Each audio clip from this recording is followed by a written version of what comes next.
Oh, my bad, dog.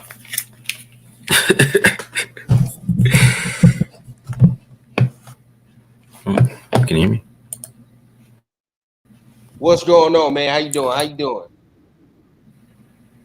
Making sure I'm good. Check. Test. 1, 2. Test 1. Oh, we having a little difficulties. What's happening, Raider Nation, man? What's going on with you? You back for another episode of the Raider Rundown. Make sure you tapping on the like and the subscribe button. And hit on the little notification bell so you get updated when I drop a live stream like this right here. Now, as we wait for my man's technical difficulties to subside, right? You looking at the Mark Johnson NFL, right? And on Twitter. What's going on with you, my man? I don't know if you can hear me yet. Yeah, I can hear you now, dog. My bad. Okay. Oh, yeah. Oh, good. Hey, man, we were having technical difficulties. I forgot we're on. My bad, dog. My bad, you good, man. I'm over here talking on mute. See, but this is what our team does to us with this dumb shit right here, right? This is what happens. So, man, I appreciate you for coming back on the show, man, to talk some of that Raiders football. Oh, no problem, dog. No problem. Always support, man. Always support you. So I appreciate it, man. I appreciate you showing love to our show. So showing love back, dog. Oh, of course, man. I appreciate it. Like I said, everybody that does not know this man right here, this is Mark Johnson, man. You see his handle right there underneath his name right there. He is part of Tape Don't Lie here on YouTube. Very great YouTube channel. So go ahead and check that out. So, I mean, we might as well just get right into it, right into the ugly, right? So the Raiders lose in ugly fashion yesterday to the Steelers. What's your immediate reaction, your immediate thoughts? I mean, the immediate thoughts of the game was, of course, I mean, Jimmy Garoppolo did not play very well. They had to pass the ball a lot this past game, and it just was ugly. I finished the offensive film like about a couple hours before we started this show, so I haven't got the defensive film yet. But the offensive film is very ugly, and it's not very fun for me to watch. It was very tough for me to go through, and I'm sure Josh McDaniels is pissed. To be honest, I think he's really mad about some of it and what's happening, especially the things that Jimmy Garoppolo is doing with the football. So, the offense, they can't really run the ball right now. They can't really, the run game, it got a little bit better as the game went along, but, they're losing. So it's garbage time. Yeah, garbage time. Steelers aren't stopping the run, right? But, there was instances where I felt like, it was a little bit better. I feel like Jacobs looked more in shape this game. And I feel like there's a little bit more of his burst than we saw. Like the Broncos was really any burst there. I think you saw a little bit more against the Bills. Really nothing there. But this week, I think you saw something. Him look like he's right. He's in game shape. So, it's gonna be interesting. I mean, Garoppolo hurt and not having the concussion. I know he's not gonna play this week. So it's gonna be interesting to see who they bring in. Is it Aiden? Josh McDaniels kind of left it up in the air. But to be honest, man, I feel like I hate saying this, but I don't know. I feel like Aiden might be able to run the offense a little bit better with how the offensive line is playing, because I don't think Garoppolo's under that much pressure that he should have been playing that bad. So I think it's ugly to watch. Go ahead. Yeah, and I agree with you. Just an ugly turnaround. I ended up watching just a little bit of the film myself, and I'm glad you said you watched the offensive film, because I definitely got some questions for you. But I think the play that just exemplifies the whole Raiders offense is a scenario is when Jimmy is just sitting back there with 8 seconds, 7 seconds to throw, and he still throws the duck of an interception. I don't know what was going on downfield. I didn't see what was going on downfield, but just, from what you saw, is it just him? Is it just Jimmy, or is the play calling not what it needs to be either? No. To be honest, and I've been real critical of Josh McDaniels, but I feel like he's been calling some pretty good games. Really? Okay. And just to keep it real, I feel like he's been calling, a lot more of the offense than he ran with Derek Carr. I feel like he has more trust in Jimmy Garoppolo for some damn reason. No idea why. I don't know what film he watched before this season that made him feel like, he did handpick him. I talked about this in the instant reaction. He did pick Jimmy Garoppolo. This is his boy. Sure. You know what I mean? Sure. So he's calling some pretty good games. It's like that interception you're talking about. Devontae Adams is wide open. I knew it. He's wide open, man. I watched that play like 50 times because I'm trying to figure out why he didn't throw the ball to him, because he looks at him, he like pump fakes at it, he like acts like he's gonna throw it, and then he like points Devontae up towards like somewhere, and then since he takes so much time, pressure finally comes and he just throws it in the air. Right. It makes no sense to me how that happens. I mean, we even saw some of it in the Bills game. I mean, Hunter Renfrow streaking downfield. He's open. He doesn't hit him there. I mean, it's so many instances where Jimmy is, I don't know what's the deal. He's not seeing the field, whatever the case is. But you're right. I feel like, if he's not playing this week, I feel like our best bet would be to go with Aiden O'Connell, right? But we know this coaching staff and how they get down. So do you think there's a real possibility we'll see Aiden O'Connell? I think so. To be honest, the way Josh McDaniels was talking in the press conference when they asked him that question, I think there might be a chance. Yeah, he didn't seem too sure. Yeah. Yeah, because to be honest, I mean, he rips that ball to Adams, man. It's an easy play action. You turn your back, you turn around, and you just rip it. Like, That's all you have to do. I don't know. I have no idea why he didn't throw that football.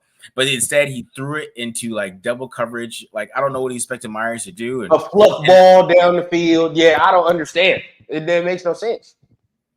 No, it doesn't. With Jimmy, what is the problem? Because at the end of the day, maybe, and a lot of people want to attribute it to the run game as well. I want to get into some of that too. But at the end of the day, with Jimmy, like, is he just seeing ghosts? Is he skittish? Like, what's going on there? I think Jimmy Garoppolo is Jimmy Garoppolo. I mean, I think this is the same guy he always has been. I think a lot of the buzz around Raiders this offseason was kind of based on the myth of Jimmy Garoppolo, which is like the wins. And, right. There's this whole thing about the red zone, which I thought was crazy from the beginning. A lot of the stuff they were saying about Jimmy during the offseason was nuts. So many people thought that he was going to come in here and start winning, but he is what he is. I always felt that he's going to take the passing offense a step back because he just is not a top 20 quarterback. If the Raiders had any top 20 quarterback, I don't care if you could think of any of them, Murray, Daniel Jones, any of these guys, they'd be 2-1. I agree. Wholeheartedly agree. Now with Buffalo, I've been saying, that I was going to chuck that up as a loss regardless. It's hard to win up there anyway.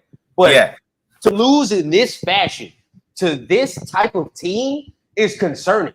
Just very, very concerning. And you can correct me if I'm wrong, but I put majority of the blame on the offense because at the end of the day, that's where all our money is. And at the end, we can't really say too much about this defense if they're not going to invest in this defense. So at the end of the day, it's up to the offense to lead the team and to pretty much lead the way to wins, and they're not doing that right now. Yeah, they're not doing it right now, and a big reason, it's the quarterback. I think a lot of it is on him. I mean, this offense should be moving. There's so many plays that he missed. I mean, on one play, he missed Austin Hooper wide open for a touchdown down the seam in the red zone. That was a big play. He is just too much of just missing things. Yep. And I don't know if he's like not picking up the playbook or his head is spinning and then like he gets, or he's just thinks he's about to be under pressure. There's a lot of things that are happening that are just too much of like normal quarterback things. It's hard for me to watch, man. I'm a big quarterback guy. I love quarterback. I know. The thing is, I just haven't liked Jimmy for years. These are the same things I felt about him for years. Man, I was just because I was letting people. I was trying not to be negative this offseason. I was trying to be right. Give it the benefit of the doubt because he's wearing a Raiders jersey. You're like, okay, whatever, like fine. But how long can it go? Like, how far can your like limitations stretch at that point if he's playing this bad? It makes no sense. That's why I think they're going to play Aiden O'Connell. I think they know. There's no way Josh can watch that film, especially the Bills game. The Bills one was really bad, right? I mean, this film is bad too. It's just that he's just not under that much pressure. Like this week, it was like average pressure. So there was pressure, right? I'm not gonna say he wasn't under pressure, but it was like average NFL pressure. Well, the offensive line wasn't that bad, to me. Yeah, 100%. I mean, and they've been lights out the 2 weeks before that. Yep. So it's really on Jimmy Garoppolo feeling comfortable. I don't know why he feels uncomfortable back there. I think he just isn't picking up the system, and he's not making the right pre-snap reads. It's a real pre-snap read system, and he's not making the right reads. Like the first play of the game, if he reads it right, he has Michael Mayer down the seam for like a big play. And I don't know, maybe Levi Wallace gets there, but it's still 20 yards. It's a big catch but he read it wrong, and there's a safety over the top of Adams, and he throws a hitch to Adams for some reason. And they were playing single high, so there's no safety on this side of the field. Right. So and Mayer's running a seam, and they're playing cover 3. So if cover 3, if anybody understands, basically, we ran that like every game for like 2021, the whole season. So if you're probably pretty familiar with cover 3. Mm-hmm. So with that, the seams are open, especially if the single high safety is all the way outside the numbers by Devontae Adams, and that's him not reading it pre-snap. Like if you look, and I'm looking at the field because that's why Tom Brady was so good in this offense. I'm sorry for going too long, but it's Tom Brady's going to this offense, right? Tom Brady would see that, and he's going right to Michael Mayer, right? Yeah. See, and that's kind of the offense how it's supposed to run. It's really on the quarterback to read it pre-snap. There's no really defined read. Like it's not like I want the ball to go here. It's more about what the quarterback sees and how he wants to read it. I think sometimes maybe Josh McDaniels can forget that aspect of the offense and get mad at people, but that's really how the offense is supposed to work. It's supposed to have I pre-snap read it, I look around, because Tom Brady, there's some plays when Tom Brady's runs offense, they'd run the same play the whole drive, but Brady, he just knows where to go with the football, and that's why it looks so surgical. Exactly. Yeah, exactly. So it makes McDaniels look better, but this offense is really on the quarterback. A lot of it is on what the quarterback decides to do with the football. So, and then that's what scares me, because then it's basically like you're telling us you got to have yourself like a top quarterback in order for this offense to work. You know what I mean? And it's like, how realistic is that? I wouldn't say a top quarterback. I would say a quarterback who's good at pre-snap reads. Okay. Because that's what it's all about. Like, there's a lot of times he's picking the wrong side, and I could just tell by the way he's reading it. Like, I'm like, why did you pick that side? Just right. And we're gonna continue to get into this. I hate killing quarterbacks too much because playing quarterback's so damn hard. But it's like, damn, man, you're an NFL quarterback. Come on, dog. But it's like when you're bad, you're fucking bad. Like it's that bad. Like, and that's the terrible thing about that position. Like, it's a thankless job, and you're meant to be good, but if you're bad, you're like really bad. So at the end of the day, it's like, me personally, I don't see how Aiden O'Connell could do much worse than what we have right now. And I think you just touched on this too. And I've been telling a lot of people this that want to kill some of our rookies like Trey Tucker, Michael Mayer, even Hunter Renfrow. They're not throwing themselves the football. So it's like at the end of the day, they could be as open as they want, but we're not going to see any type of contribution if the football is not being distributed the right way. And I put some of that on Jimmy too, for us not being able to see some of these rookies really flourish. I mean, I could be wrong in that. What do you think? I think Michael Mayer is an interesting guy. I'm going to cover him on my next CDL. I think with run blocking, I think he's struggling a little bit, but I think this game we got to see him run a lot more routes. And I think there's a lot more instances where he had some chances to get some catches. And, Garoppolo is forcing it to Adams right now. It's like he's panicking. He's like, where's Adams? He panics and just kind of throws it up to Adams. There's a couple plays where he had a good clean pocket where he could have just hit Mayer. And I posted one on Twitter right now that, he had Watt's coming around the edge, but it's a clean pocket because it's a pocket. Right. So you can step up. Usually with defensive ends, and especially how the Raiders offensive linemen are taught, they're going to push those guys around the edge so the quarterback can step up. And one where Michael Mayer runs a great route and he gets open there. There's a lot of instances where Michael Mayer is open and he's not getting the ball thrown to him. Same thing with Hunter Renfrow. The Bills game, Hunter Renfrow was wide open. Wide open, yeah. Jimmy Garoppolo took a sack on one play when Hunter Renfrow was wide open this game. So it's man. It's frustrating, man. Very frustrating. It's frustrating to watch, for sure. It is. And see, okay, now this is the question that I want to ask you, and I know a lot of people that are watching this live and just fans in general have the same question. What in the hell is going on with this run blocking? Now, it makes no sense to me how you could be damn near a top 10 offensive line when you pass block, but then when we turn around and run block, you're bottom 5. It makes no sense to me. Is there anything you're seeing on this film where it's just sticking out to you why this run game is not getting started? Well, the first 2 weeks they're really predictable. I mean that's really what it was. They're so predictable. Johnson's on the field, Mumford.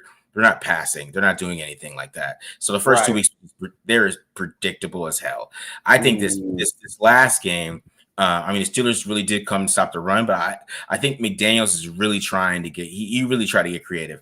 There was a lot more 12 personnel this game. They ran a lot more out of shotgun. So, I mean, they didn't really start running the ball well until the end of the game. But I think early on, there was some more. We weren't getting those like they was against the Bills. We're getting some more like 4-yard runs. I think they got finally 6, but they would get like a 6 and then they would get like a 2, and he kind of just abandoned it and kind of just started to throw the ball with Adams. And I think maybe the run game was starting to kind of open up a tiny bit, but I think they got to run more zone with Josh Jacobs. I mean, they ran one outside zone play. He got 8 yards. So like, so they got to do that. They got to run more outside zone with Josh Jacobs and get that going. And I think Dylan Parham and those guys are a little bit better fit for that, especially Andre James too. I mean, Tom Andre James gives, and that's what Tom Cable does all day is run zone. So I think they're more zone guys instead of these power backs. Power lineman, and I don't think Josh Jacobs is the greatest power back in the world when it comes to reading power. So I think there's a little bit element of that too. But they just got to keep. I think they got to keep what they're doing this past game. I think there's a little bit of elements where they can get better because they're running a lot out of shotgun.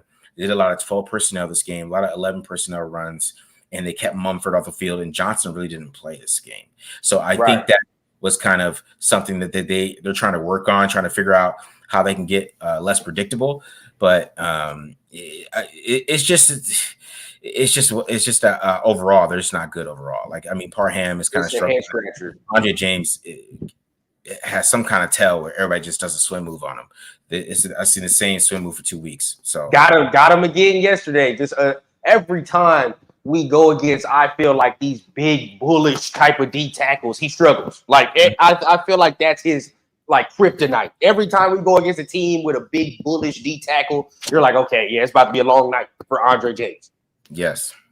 And I mean, the only difference to me, like the only difference in this offensive line is Greg Van Roten. Now, I'm telling a lot of people, you can correct me if I'm wrong. It's hard for me to believe that it's just of the fact that you have one guard that's changed. At the end of the day, I feel like it's a multitude of things from this offensive line that they're not doing well. And like you said, it may be the scheme. I also think that for these first couple weeks, Josh Jacobs has not been 100%. Like I said, you can correct me if I'm wrong. And when I say 100%, I mean like he's not in game shape. There's runs that we were seeing last year that he's not making this year right now. Mm-hmm. And that's just to me and just what I'm seeing, because at the end of the day, it's just either he's not trusting what he's seeing or it's just the main contributor. He hasn't played a lot of football. So we're not seeing that same explosive Josh Jacobs, breaking tackles Josh Jacobs that we're used to seeing. What do you think about that? Yeah, I mean, I feel the same way about it, but that's what I was talking about. This past game, I started to see it. I started to see more explosiveness in him making some guys miss. I mean, he had one play where like Michael Mayer totally missed a block and he made that guy found a way to get 5 yards. I think we're starting to see him kind of get better as the weeks go along. So you're going to see him kind of keep growing. I think he's pass blocking his ass off. I really feel he is. Yeah, that he's doing. Yeah. He's pass blocking his ass off. So I think he's going to stay out there. He's catching the football well. He's running good routes. I think the run game is starting to pick up. It's just, when Jimmy, they have to be able to pass the ball to open up this game. And that's the real issue. And they really tried to do that this game. They really tried to switch it up. I'm saying Josh McDaniels was really an idiot for kicking a field goal on that play. Yeah, I was going to get to that, but yeah. I think his game plan and what he's trying to do with the run game and how he's trying to mix it up. I think there's some good ideas offensively that he's doing.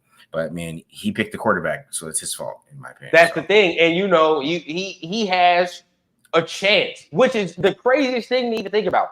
To me, he has a chance to rectify himself if Aiden O'Connell comes out here and performs. If Aiden O'Connell comes out here and beats the Chargers at all teams, because the Chargers, they're 1-2, but they're no slouch. They're no scrubs. At the end of the day, there's a potential they can whoop our ass if we go in there and play the same way we're playing offensively. So at the end of the day, to me, I feel like he has a chance to really rectify mistakes if O'Connell comes out here and plays well. Now, you think O'Connell has a good chance to play. Why do you think he has a great chance to play? Because I think, the offensive line is playing good enough where we're playing a defensive line that's not that good this week. And the first 2 weeks, there were lights out. There are some great pockets. And I feel like Aiden O'Connell is going to have more poise, and he's going to go through his reads, and he's going to feel more patient because the offensive line is working around him. And he's going to be able to work the offense and see these reads and like hit Hunter Renfrow late when he's coming across and do a lot of these things just because he has time. And maybe if he was on a this terrible offensive line and they're getting all this pressure on him, I would feel different. But I think with this game and how they're playing offensive line, I think they have a chance to be successful with him because I think and he's accurate, quick release. He's gonna make quick decisions, I believe, and he's gonna get rid of that ball really quick. Maybe the deep ball is still something he needs to work on, but I think they're gonna get explosive plays off him making quick decisions because like I said, the one play where Jimmy Garoppolo throws an interception, Aiden O'Connell turns around and just rips that damn ball for a first down. So that's how I feel about it. I mean, no matter how you look at it. It's just, I definitely agree with you. Now I do want to switch over to the focus to the defensive side of things. And to me, the defense, and I know you say you haven't really watched the all 22, haven't really dug into that, but at the end of the day, just from what we saw, I feel like the defense didn't play too bad. I feel like for what we have on the roster as a defense, could have been worse. If the Steelers were a better team, to me, they put up more points. That's just what I think. So how do you feel about the play of this defense? A lot of people want to take that easy route and say the defense was the reason we lost. But, I don't think that's the case. Yeah, it's just the defense was bend and don't break. So they had a couple times where they did break. But, I mean, they were basically, that's how it's going to be all year is they're going to force quarterbacks to be patient. And they're going to try to win in the red zone. So there's going to be a lot of yards given up. There's going to be they're going to have the low EPA. But if they're making these teams kick field goals, the Raiders' offense is expected to kind of keep them in this game. So especially this type of game where you have these instances where you keep getting the ball back. I mean, it was 13-7 for a while. Yeah, it was 13-7 for a minute. They had some chances when it was 16-7. I mean, it's 23-7 for a little bit, So there was chances for the offense to get back into this game. So the defense they're doing the bend but don't break. They don't have a lot of great players back there. They don't have a lot of great talent. They got a little bit more pressure. I thought Malcolm Koonce had a really good game. Of course, Crosby is Crosby. Right. They're going to make some plays back there, those type of guys, but they just aren't. They don't have the talent on defense to be good on defense. So they're going to do this bend but don't break type of thing, and it kind of worked against this type of quarterback. But when you play Justin Herbert, I'm a little worried. Oh my God! And this is what I'm trying to prepare some of the people that are watching. This as well. I'm like, as much as I want us to beat the Chargers, we are seeing guys like this. If our offense is inconsistent, we're already seeing guys of lesser tier being able to do these things. Now, Justin Herbert's about to come out here and start slinging that thing all over the yard. That's exactly what he's going to do, and he does it year after year after year. And year after year, as Raider fans, we say the same thing. Where is the defensive talent?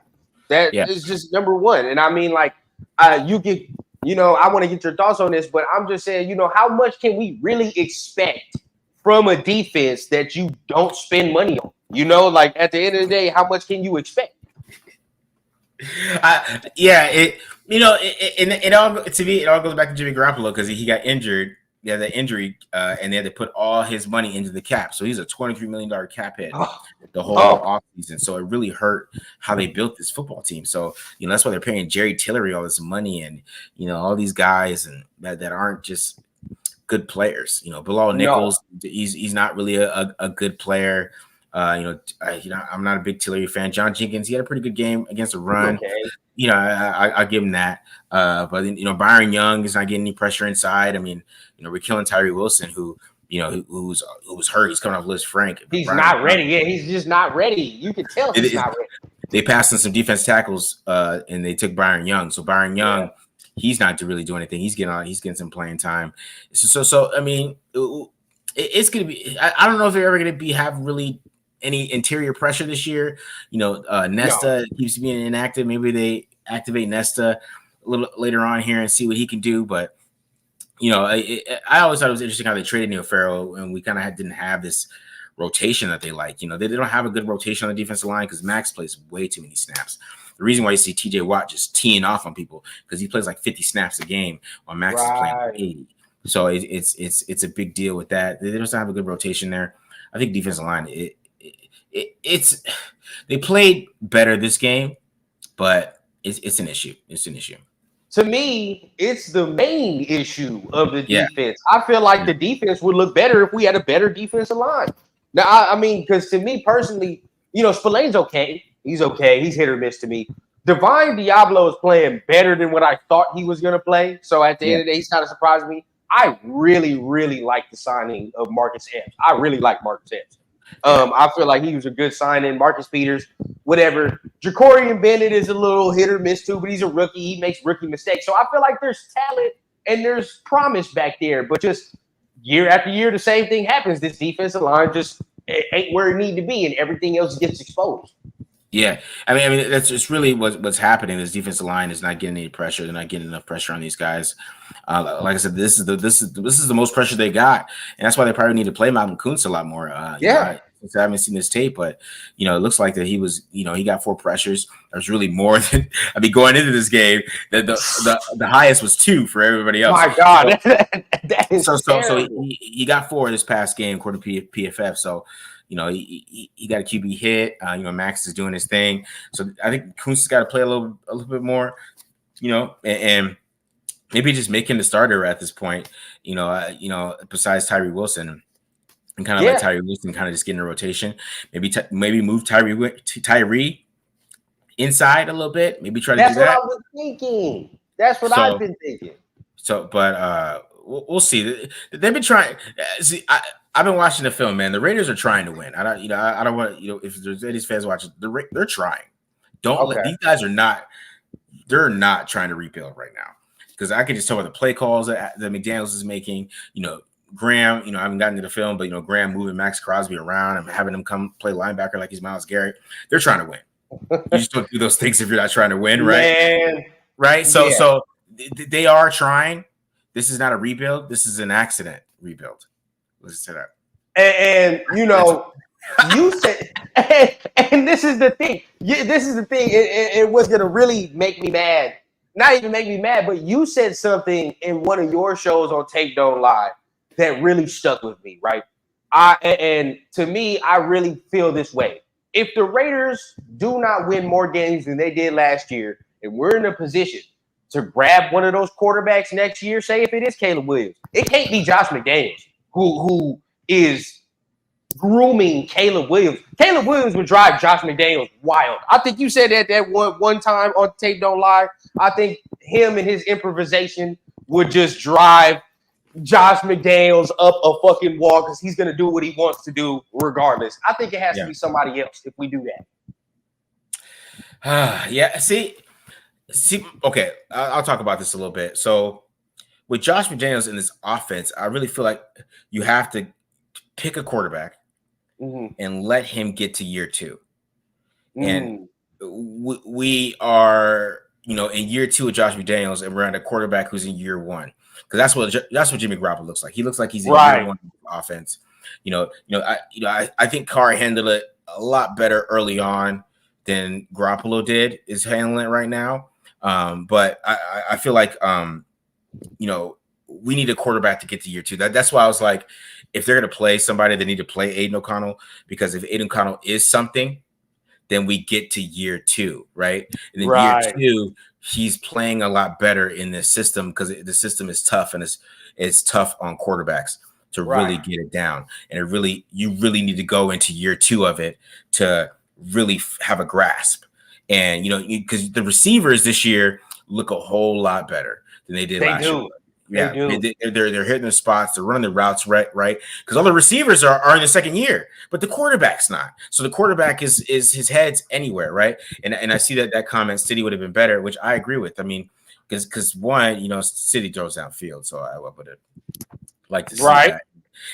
And he was awesome with the clean pocket. I really feel like there's some great pockets that he really would have been able to take advantage of, because I think they still would have placed it in the same way to make him beat them first. And we still would have seen some of that, but that's what Josh McDaniels decided to do. He felt like Jimmy Garoppolo was going to remember the system from 7 years ago, and I don't know why. Makes no sense. Makes no sense. Like you're banking on the fact, and you're hoping that he can remember the system. And now maybe that's why Aiden O'Connell might be good, because you're getting drafted into this and you're learning it from day one. So it's like this is all you know. You know what I mean? You don't get no extra teaching from nobody else. So Aiden O'Connell might be better than Jimmy as of right now. He might have picked it up better than Jimmy. Who knows? Yeah. So I think that's what's gonna happen.